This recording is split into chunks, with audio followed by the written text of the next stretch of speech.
Dalam sebuah hadis dikisahkan, saat itu Aisyah radhiyallahu anha sedang duduk bersila di dalam rumah.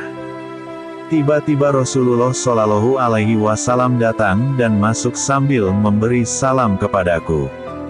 Aku segera bangun, karena menghormati dan memuliakannya, sebagaimana kebiasaanku di waktu baginda masuk ke dalam rumah. Rasulullah Shallallahu Alaihi Wasallam bersabda, "Duduklah di tempat duduk, tidak usahlah berdiri, wahai Ummul Mukminin."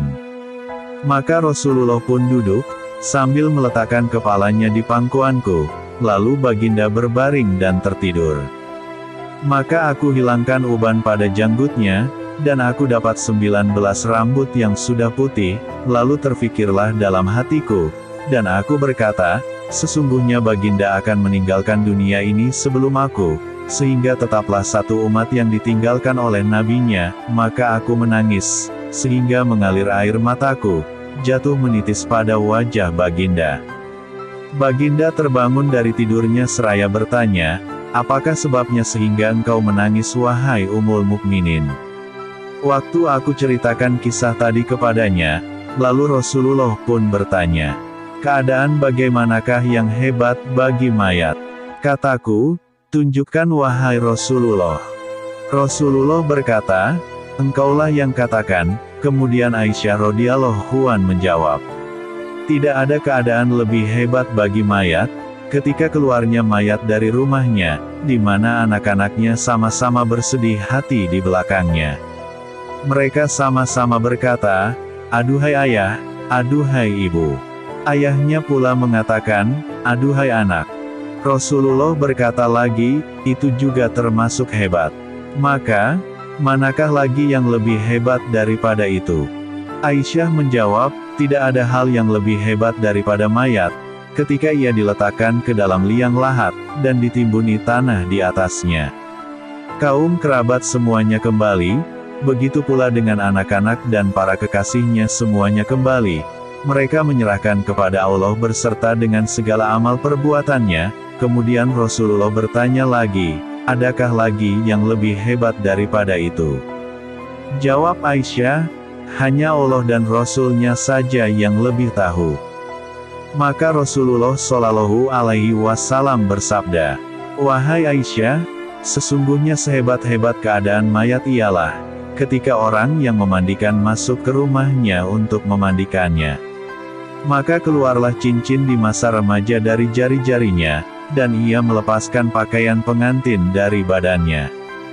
Bagi para pemimpin dan fukaha, sama melepaskan surban dari kepalanya, untuk dimandikan.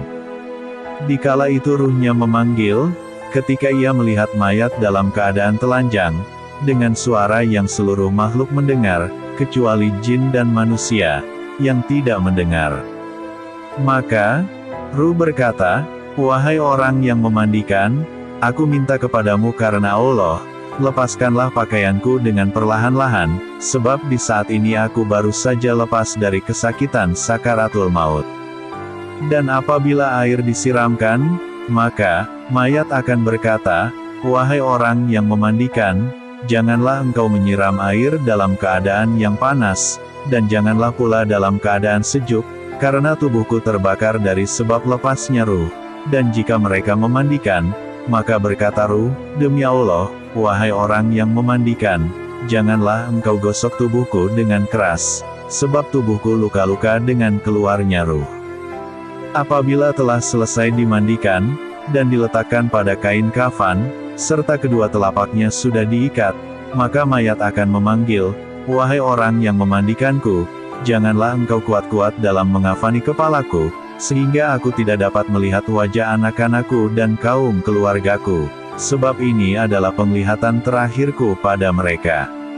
Adapun pada hari ini, aku dipisahkan dari mereka, dan aku tidak akan dapat berjumpa lagi, sampai hari kiamat.' Apabila mayat dikeluarkan dari rumah, maka mayat akan menyeru, 'Demi Allah, wahai jemaahku, aku telah meninggalkan istriku menjadi janda, anak-anakku telah menjadi yatim, maka janganlah menyakiti mereka. Sesungguhnya pada hari ini aku akan dikeluarkan dari rumahku, dan meninggalkan segala yang kucintai, dan aku tidak akan kembali lagi untuk selama-lamanya. Apabila mayat diletakkan ke dalam keranda, maka, mayat berkata lagi, "Demi Allah, wahai jemaahku, janganlah kamu terburu-buru, sehingga aku mendengar suara ahli-ahliku, anak-anakku, dan kaum keluargaku.